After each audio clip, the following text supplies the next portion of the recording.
aprendimos a quererte desde la histórica altura donde el aprend.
Happy New Year, everybody. Yeah. Happy New Year's. New year, new you. New Year, new me. Ooh. Jamal, how do you feel about people making New Year's resolutions? You can't or the ask.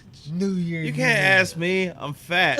like everyone. I'm so glad gonna you get said my it. weight together. Hold on, what do you mean you're about to say? I'm so glad you said it because I started and I was like, I have no way to get out of this. And then you said but it. I know the truth. I saw it in your eyes, Jorge. Thank I you. And I you saw said it in your couldn't eyes. ask Jamal. Yeah. I saw it in your eyes. Just like, yeah, I'm gonna get my stuff together. And you know what?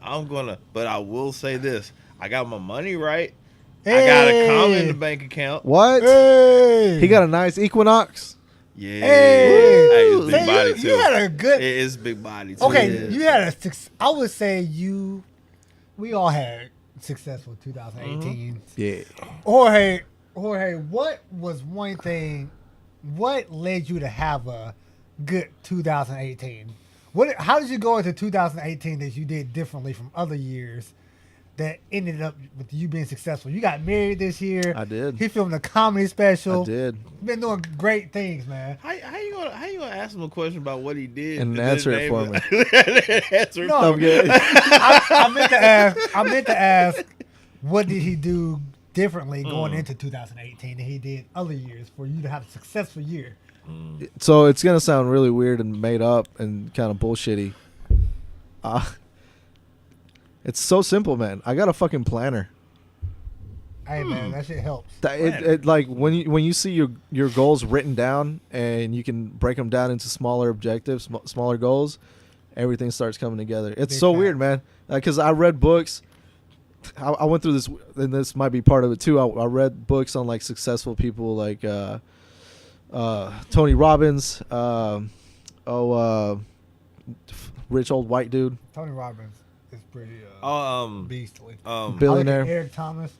Yes, Yeah. Eric, Thomas. dude. I listen to Eric Thomas podcast. Indirect shout out.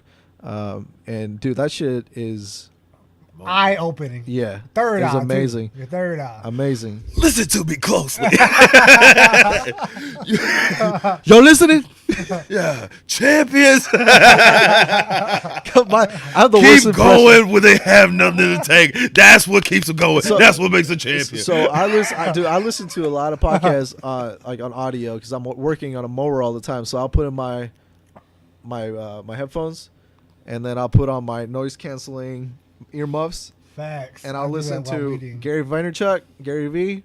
I'll listen to Eric Thomas, Tony Robbins, and like all these other things, dude. But Warren Buffett, is that what Warren Buffett, that's what I was talking that about was the earlier. one that I was dude. thinking about. and too. What's that football player? He was a football. Ray Lewis. No.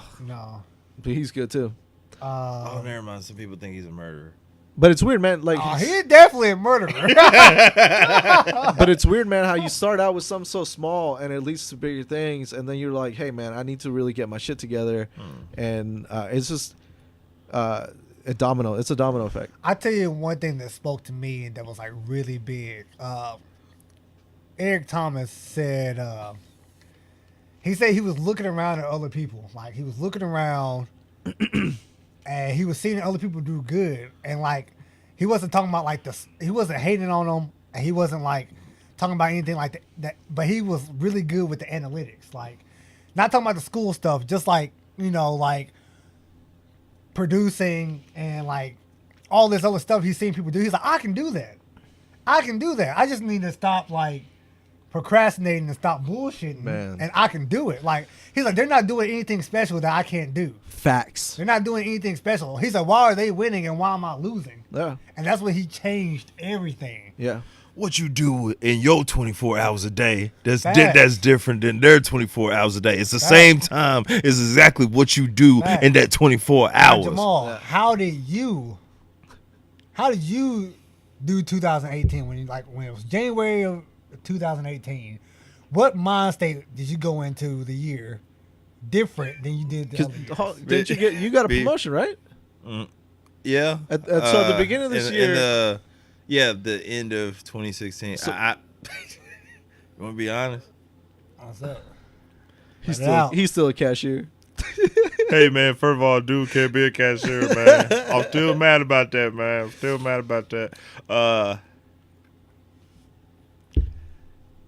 I stopped chasing women. Hey. Stop chasing. Not saying I'm not women. attracted. I'm just saying like it's just, man, like it took up so much of my like Facts. worrying about it, like worrying about like what my exes are doing, Ooh. or like worried about like, cause like, I mean, don't get me wrong, I'm single, like I get lonely and stuff, but like all that constant worrying. But then like all of a sudden, like when work happened, when I got promoted to be like an assistant boss at my department, and then like comedy, it was a distraction. It was a distraction from my ultimate distraction.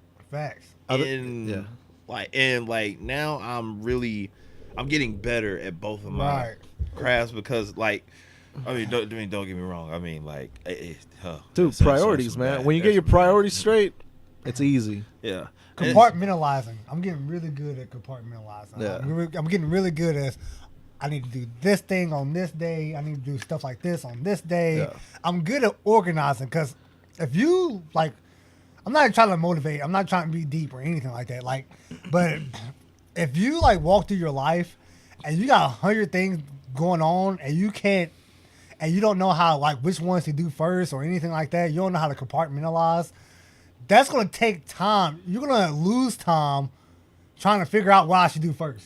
Yeah. You're going to lose time trying to figure out, I got to do this, I got to do this, I got to do this, you're losing time thinking about what you have to do. But if you had everything organized, you know exactly what you had to do. Like, if you, like Jorge and Jamal, they've been in my bathroom. I got sticky notes all in my bathroom.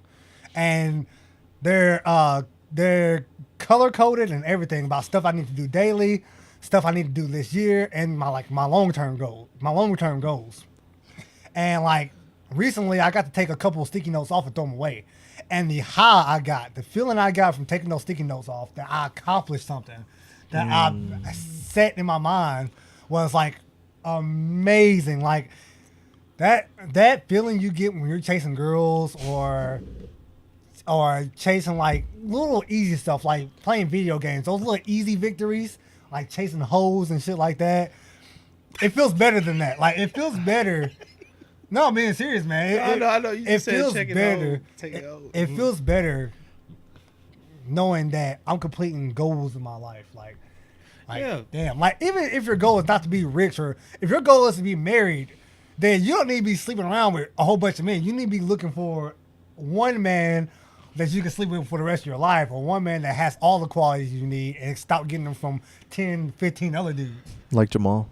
So, I'm trying to help you out, bro. Like, instead of going after easy wins, you need to go for something that's going to set you up long term. It's also go ahead. Yeah, I was gonna say, and it's like small things, man. Like, it starts with small achievements. If you go, hey, I want to be on Jimmy Fallon. That's a huge fucking goal. How do you even get? So you got to break it down to little things. Like, maybe I need to get on stage more. Maybe I need to do this. Maybe network a little bit more. Yeah. Send emails. Like, little things like that. If you can accomplish 5 things in like early, or throughout your day, man, that's big. You mentioned something. Another thing is that I'm not afraid to lose anymore. Like, I'm a I mean, I'm a Cubs fan, and like I'm used to losing. But but literally, like I'm not afraid to lose. I'm not afraid to fail. Like literally, like we all are comedians. Like we go up there. Sometimes our sets aren't as good as what we thought they were. Woo! And like when you hear silence. And yes, you can hear silence. Cricket. And Like- don't like- let you invite somebody and you have a bad set. Ooh. Ooh. Man, you know how many times I invited Oh. girlfriends to come watch me at etc. Oh, and I ate shit in front of man. 13-year-olds? It hurts. It hurts. Like Excruciating pain. yeah, but I'm not afraid to fail. And then also like I'm not afraid to sacrifice things for what I want. Like literally, I mean, like, look, I live in Murray, Kentucky. They in Paducah. We're in Paducah right now. I mean, I have to drive almost an hour to do these podcasts, but you know what? This is something I love. This is what needs to be done. I don't sit there and just be like, oh my God, y'all have to give me gas money or not. Like I don't do that or anything like that because we have a common goal. We want this. And also, if you believe in something, You'll do anything. you're for willing to, you're willing to drive. Because all of us have done it. I promise you, all of us have drove 3, 2 hour and a half 5 hours. for 5 minutes and Like- no pay. And Louisville, like this Chicago. man, like Jorge, I remember like when we first talked to you, you were like, "Yeah, man, I went to Louisville." I didn't for believe 5 it. minutes. And we were I like, didn't believe we it. were like, "You crazy?" And then next thing you know, like We me and was- Jalen going over town. Because me and one, Cliff- it's out of necessity. Like there's not enough stage time here. We were just talking about this off air. Is like you got to put in your 10,000 hours if you want to become good at something. And it's like, how the fuck am I gonna do it 5 minutes at a time, 5 minutes a week? Right. And Dude, you're that's- only doing an hour a month working on your Shit, 5 minutes a week? That's 20 minutes a month. You never Right. get there. I mean, that's the advantage of being in a place like LA or New York. But you know, after you've done it for so long, you're just like, okay, how do I, how can I start getting paid? Like that's really the next objective, right? You want- likability. So Likability. Like when people see you believing in your goals and people see you like working hard and it's like not a phase. Because first of all, everybody has 10, 20 different phases in their life where they want to do That's this, true. they want to do this. And people, and I'll guarantee you, your first phase or the first thing you decided you wanted to do, you had a ton of support. And they see you quit that, then you lost some support, starting something else. They see you quit that, and they see you quit that. Then now you're on Facebook complaining, oh, there's no support. There's no support. Because they done seen you start up 20 different things and quit. I'm right here, Jalen. Yep. I'm If right you here. do this shit for about 10, 12 years and you He just is keep spit- getting better and better and better, they're gonna, instead of going against you, they're gonna start going towards you. I'm like, Yeah, like you. I can't wait to see him speaking do to the choir. Yeah, because I failed over and over again in my life. I don't know how many people believe that I could actually do this.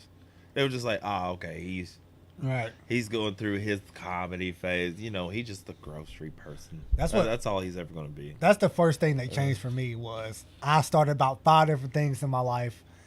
And the next thing, when I wanted to start comedy, I literally told myself, I said, this is the last one. This is the last thing I'm switching to. I'm doing this, pedal to the metal, balls to the wall. This is the only thing I'm doing. I don't care if I end up homeless or whatever. Oh, you don't care? You well, Following this, like if comedy makes me homeless and pushing this and like keep pushing, I know something's good is gonna come out of it. That's why I don't mind going homeless. Tiffany Haddish slept in her car. Ronda Rousey slept in her car. A lot of people who made it Steve were Harvey. homeless. Steve Harvey. So how much are you willing to sacrifice before you like? Because really, that's what happened when you quit the first time. The first time you quit, the sacrifices was too much that you were willing to pay for. You was like, it's not worth it. I'm not going to do it. I'm just going to pick something else. This seems like it's going to be easier. This seems like it's going to cost less money. How much are you willing? How much is it worth it to you? Is it worth you losing your family, your wife? Is it worth your whole family turning against you? Is it worth you losing your job, you being homeless, sleeping in your car? Is it worth all that? Because if it's not, you might not want to do it. Because a lot of people who went through that to make it. I had to look back to a lot of things whenever I went to LA twice and had all these comics struggling to pay rent. I'm Mexican, man. I have to pay my bills. I feel like that's a fucking responsibility. Right. And Yeah, all these I comics are like, yeah, man, you can just sleep in your car behind this Starbucks, while you. We're all figure it out. here. And I'm like, nah, bro. I want to sleep in a bed. Like, I don't mind. I've sacrificed enough. Now, thinking back, I've always been like, man, I sacrificed all these relationships. I could have, been with this person, been with that person. But at the same time, they're all shitty people. All my exes, most of my exes were shitty people. I'm like, why would I want to be with those people instead of who I'm with now? Like, my girl is super supportive, but at the same time, she's not going to be like, okay, you can go live in your car somewhere. No. She's going to be like, no, you got bills, motherfucker. you got a wife to support, which I mean, I get, man. Like, I completely understand. But as long as she lets me do it on the side as much as I can, then we have a pretty good you connection. got a beautiful thing over there. You got a beautiful situation over there. Yeah, man. I've seen worse. She a fat ass white girl too. like PHAT, not the F. PAWG. Yeah, you doing good, man. Oh yeah, them paws. Oh, Yeah, them paws. We hate to get on a motivational tip, but Yeah. since we started though, Yeah, them paws. I kind of want to talk about. I kind of want to bring up your first times, like your first time doing comedy, like what's your first your first wins at comedy, your first struggles. What's like all your first experiences, Jamal? Well, mine was weird. Mine was weird because from what I was told by everybody, like, dude, man, you're finna get up there. You're going to struggle. You're going to, you're going to struggle. It's going to be bad. Like, those minutes are going to seem like hours, run out of material and everything. And then when Silent Brigade with you, and I did good. Got invited to this show, Battle of Paducah, and like everybody's treating it like, okay, Jamal, you'll get some good experience, you'll do all that and all that, whatever. And then I ended up winning because I basically said fuck you to everybody. Facts. Because he got almost butt naked, showing off his abs and everything, and I was jealous, and I said fuck him. So I went up there on stage just like, who won? Fuck Keenan out of Keenan and Kel. Destroyed that. Then I wasn't good enough. Then I wasn't good enough for Paducah Improv, and they were judging. I said, fuck you. I'm improving right now. Then it happened to be my ex's birthday. Fuck you. No. She probably ain't gonna watch this, and I'm be classy. Okay. We're gonna retract that statement. I'm gonna be classy, but I said we're gonna retract that statement and just leave it under the table. I said 34 syllables in a haiku form, and felt good at the time though. Right. So win the thing, and the next thing you know, like the struggle was living up to that hype. Like literally, like you come out the fire and then come like out running. Probably people like, well, who the hell this fat motherfucker? Like who the hell do he think he is? He's just gonna come up here and just, man, I've been doing this and like I felt kind of that animosity and everything, but at the same time, like they gave me a chance. So all I know is like from comedy, I've opened up for Bruh, man. Opened up for a guy who opened up for Kevin Hart, Mike James. Shout out to you, third pick comedy. You know what I'm saying? DJ Pryor, whole bunch of these successful guys, and that's amazing. But even though like I opened up for them, I think it's one of the most important thing is giving the love back. Like y'all didn't have to. They didn't have to let me and you in the group. Black comics. Yeah, I know, but what I'm saying is, what I'm saying, being good and shit. Yeah, but like, this was a secret. Comedy was a secret out here. Yeah, they didn't have to let us in. So mine is like whoever wants to come up, I want them to know that I was once in their shoes. Right. And then like you talked about Jorge's, like he's treated us like, oh my gosh, like. It's just amazing, whatever. I feel like I'm giving the speech and just crying. I feel like I feel like us, like me, you, me, Jorge, and Jamal. I feel like we aren't like best friends, I hate but But the crazy thing is, it's like we kind of know each other's secrets. You know what I'm saying? Since we're stand-up comedians and we tell our business anyways on stage. But when we get when we start talking to each other, it feels like we've known each other for a long time because we all heard each other's sets multiple times. Yeah. So it's always, it feels like I share a piece with y'all of myself that like a lot of people don't know about, like especially with us traveling and stuff like that together. Yeah. We really formed a bond and a connection that's like amazing. I think you can see it on camera that like the bond we have is pretty cool because we can all check each other, we can all talk shit to each other, and nobody get offended with us. Like, well, not right now. Like there'll be a point when one of us goes a little too far. I already know that will happen. I know that will happen. But then we'll We still might be have already done cool it. afterwards because we all bros and shit. So, but another one, stop it. Stop saying one. Why do you keep on? because I gotta be number one, so I gotta always say it. And number one. All right, so Oh, we're supposed to switch shirts. No, this is the same episode. Oh, never mind. You know our You're gonna secret. have to. You're gonna have to. I'm gonna cut all this out. You're gonna have to edit this in. All right, so Where we at? Talking about your wins and losses, like no. comedy wise. All right, so you said you had expectation because you started out doing really good and people kept wanting more and more. And it's crazy too because like the first people who came to your show, it was a couple people, and then more people heard you were doing good, then more wanted to see you, and they wanted to bring their friends, and wanted to bring your friends.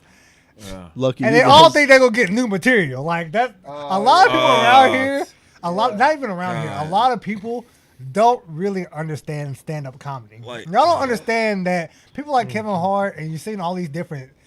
You wonder why is he coming out with different stand-up specials every year or every 2 years, or Chris Rock's falling off. He ain't had a set in 5 years. Y'all don't understand that you have to work out your material, okay? The material, especially when you're new to comedy, you have to tell the same jokes over and over and over, like almost 100 to 120 times before it's ready to actually go out and be heard by masses of people. Yeah. Sometimes you tell a joke and it only works around a majority of conservatives. Then you say it again, you fix it up, and then it only works around Democrats, or it only works around black people or white people. But then you get your joke to where it works around everybody, and you don't get that the first time. You don't get that the first time you tell a joke. Sometimes it only young kids can resonate with it, or only older people can resonate with it. But once you get the joke over with, everybody can be like, "That's funny," no matter what race, what anything Age, you are, age you are, demographic, it's going to work because you worked it out around so many different people. You worked it out in Seattle. You worked it out in Florida. You worked it out in Louisville, Nashville. You tried all these places, and now you got it to where it's butter. Yeah, you know what pisses me off about that? Singers ain't got to go through this shit. No. Like they try to promote their new shit. No, I want to hear the old shit. I seen- I want to hear the hit. Yeah, I seen just a give me status. that, whatever. I seen a They don't have to status. go through any of that shit. I seen a status where somebody said on YouTube, they were talking about, we heard him do this joke a lot of times. It's like different YouTube clips, like him doing it on Comedy Central and then him doing it at a bar. It was like, well, if he can't handle the pressure, maybe he doesn't need to be a comedian. Like, what? Because like here's the thing, like people think that it's harder to write a song than it is to write a joke. Because a joke, like, you're supposed to be spontaneous. You're supposed to be Robin Williams, Jonathan Winters. Yeah. You're supposed to just go ahead and just be funny all the time. Like, you never run out because, like, you're so gifted. Well, here's the thing about musicians, man. Like, the people that know how to play guitar well. And usually if you're getting into music is because you can sing somewhat and you can improve. I can't sing for shit. I would love to, but I can't. But and when they write a song, even before they let an audience listen to it, it's pretty much done. And when we're doing jokes, we literally start out with a premise and see if anything fucking sticks. And then people are like, why isn't he pulling out puppets? I've been watching Jeff Dunham for the last 10 years. Where's the puppets? And where's his jalapeno pepper? He's Mexican. He should have it. Ahmed. Ahmed, yeah. Ahmed. It's a process, man. It ain't easy, and people just don't. People really watch stand up and think, "Oh, that person." They make it seem so easy. They literally go, "Ow, he's just talking up there." But those same people can't get up on that same The stage. fuck they can't. Oh No, my man. gosh! Whenever I told somebody, "Hey, you get on stage, tell a couple jokes," Die. They die. A painful, slow, eating shit Hold and on. dying, Guess what? choking Guess on what, it. Jorge? Guess what, Jamal? What? They die. Yeah. yeah, They die yeah, or they eat dick. yeah. Oh, Think about slowly and public painfully. speaking. But yet, I'm supposed to control your mind. You To can't even laugh. pass your public speaking Like- class, like- and you want to talk about somebody doing comedy. Yeah, think about that. You had to memorize a speech for 7 minutes, and it was just informative. Now I'm supposed to make you laugh now, and now to keep your interest, and supposed to be also improv to where like I'm paying attention to the crowd at the same time, and meanwhile somebody's flashing a light, and then all of a sudden you're like, all right, now I got to end 30 seconds with a banger Right. like that and that and that, and like literally, and you have to make it seem natural and not robotic, like you're reading off of a Right. script. That's why everybody thinks they can do it, because they see somebody do it naturally. It's one of two things. They either see somebody do it naturally and they like, oh, I can tell jokes like that. I can do tell. it all I the can be time. on Facebook and type comments, Uh, statuses. I'm funny. Yes. I've been sitting in front of my screen for 10 minutes trying to think of something clever, but I can do comedy. Oh yeah, you think it's something clever like copy paste? yeah. Right. Like, is that what you do? Taking Yeah. jokes from other comedians, stand up and put them on statuses. Or they watch you eat shit and they go, yeah, I can do that. I can do it way better than that. And then they go up there and eat shit just as bad as you do. And they're like, oh. Worse, Dude, They die. Hey, man. Dude, it's a fuck. they die. It's the most humbling experience. Bombing on stage humbles you like nothing else. No other. And something that makes you realize that this shit is real and this shit is not fake is when you put your name on that little open mic list and you see those other three names that you don't even know. You're not even good at remembering names, but you know those three names now. Those names that he's calling, and they're getting closer and closer to your name, and your heart is beating. You're nervous. Your hands are shaking, and you get up on that mic, and everything you imagined how it was gonna be before you got up there, and totally different. complete opposite. It's gone bye-bye. It's like a man being really nervous to talk to a woman. He talking in front of the mirror, imagining all this suave, and like he's like James Bond. But when you get up there, you screech. You You screech. screech. like I recently opened up for Bruh Man, and like literally the look I was getting for people, it wasn't that I was funny, but like the look they were giving me, like, nigga, I ain't come to see you, I came to see Bruh Man. Oh, Like it was that was my first time really like experienced. Like I was like, oh And they care about you. shit, You them could have dudes got just hit like- by a truck before just then. like, fuck you, Lil Paducah. You ain't even from Paducah, Lil Murray. Man, fuck, I don't know what the fuck you are. Like, Yeah. Mom, I come see Bruh Man. I spend all the damn money, Right. Bruh Man. Maybe Corey Bill, she. They famous, want but, Bruh like, Man to come on stage and perform for 3 hours. Right, pretty much. And it was like, shit. Like, dude, I've never been that. Ooh. No, but I did all right, though. Like, made me forget a joke, though. I'm not going to lie. Yeah, But dude. Bruh Man was Just- like, I'm he was like, telling that's you. growth. you know, I used to forget a lot, like big chunks of shit that I was doing on stage, because I would go up there, like you said, you think it's gonna go one way. Right. It don't go that way. No. 9 times out of 10, it's not going to go that You're way. just like, oh, fuck. And which is really funny because y'all motherfuckers, not you in particular, but some of y'all friends, y'all can't even post pictures without filters. And when I say that, I mean going on stage is your true self. You Yeah. can't even post your true self on social media. Bunny ears. How you the fuck you gonna go in front of a crowd and try to show them who you really are? When you can't even do that on social media where nobody even sees you. You can't even post your real self on social media. You posting fake money that you got on your income tax. Try to act like you balling. And you can't even post your real self. who you really is. You can't post you working at the Dollar General. Oh damn, he I said who he really is. I think this is close to his heart. Yeah. You can't post none of that shit. But we go on stage and other comedians. That's why I clap and fake laugh for every comedian that gets on that stage. Thanks, man. Whether they funny or not, because it takes balls. It takes cojones. balls to get on that stage, Takes man. cojones. Especially if you eat dick night after night after night. We know after some night. people that have done that night after night after night after night. At that point, I just think you like eating dick, personally. Sometimes I think you like being against the world, because some people go on stage just to make people mad, believe it or not. Yeah. They like being hated. It makes them feel something. Yeah, that's a weird one because I went through that phase. For real? Yeah. Yeah, If I can't make them laugh, I'll make them hate me. I think that's what it is. So when you first start out and you can't figure out, now Jamal had the advantage of him starting late. You know, how old were you when you started? 30? No, I was like 30. I was 32. 32. Yeah, I was 32. So yeah. he had already developed his personality, even though he wasn't on stage. He had life experiences to talk about. It wasn't just like, so this girl was whacking me off and I just like, it wasn't none of that shit. It was like actual stories that he had.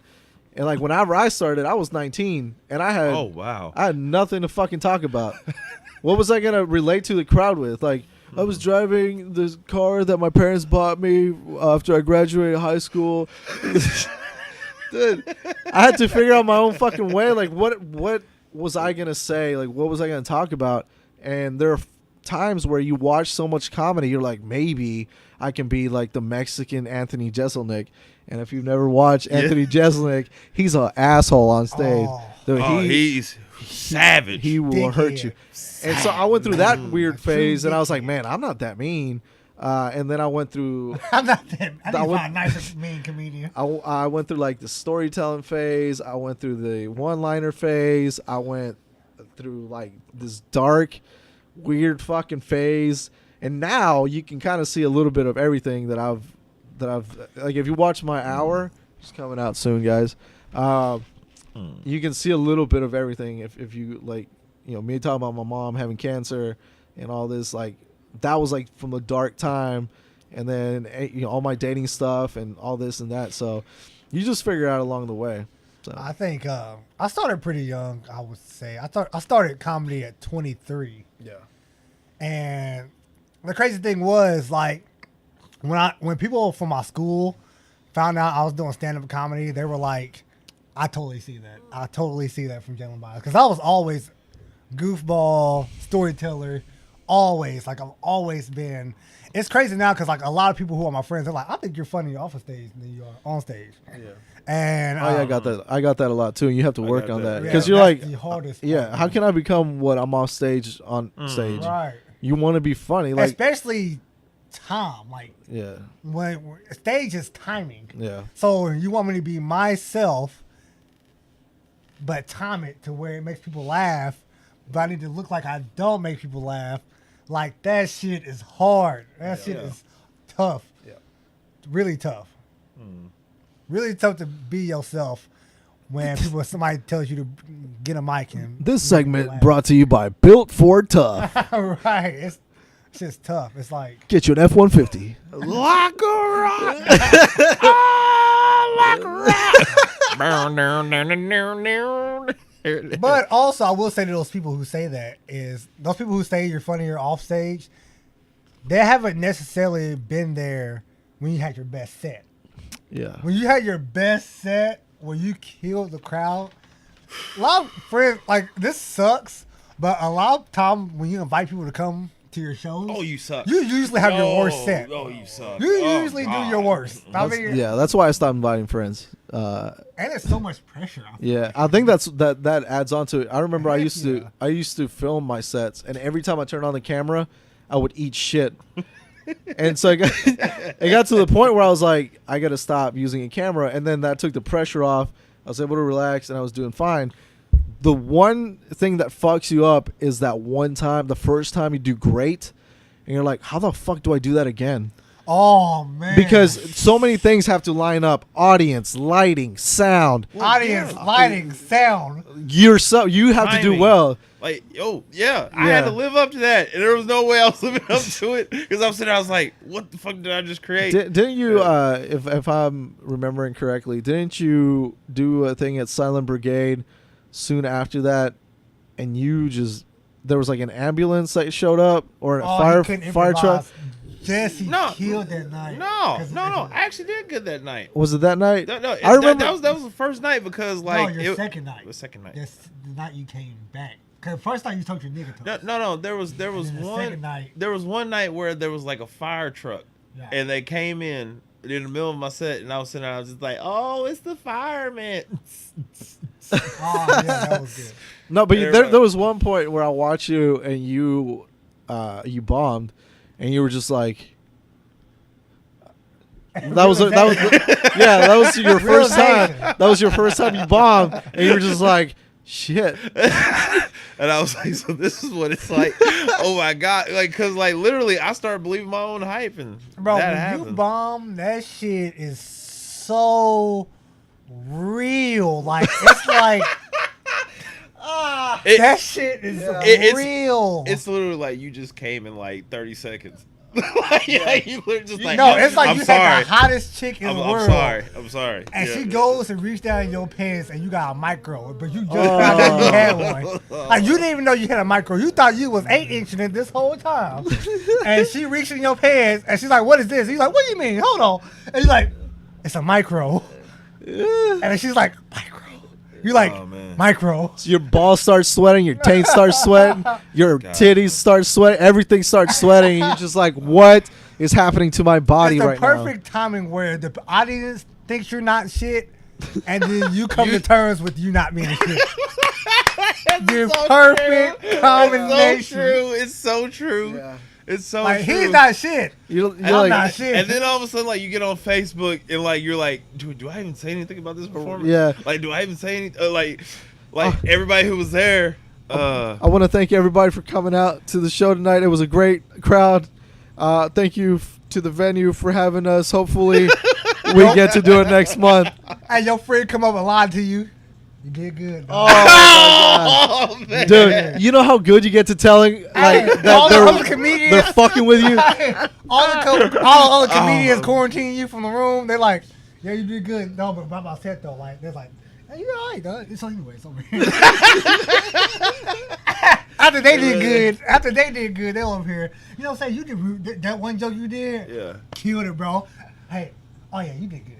So anyways, that one joke you did, like, killed that. You killed it. You literally put feel on like Facebook. You've been put in time out in the corner. He ain't lying. You put it on Facebook.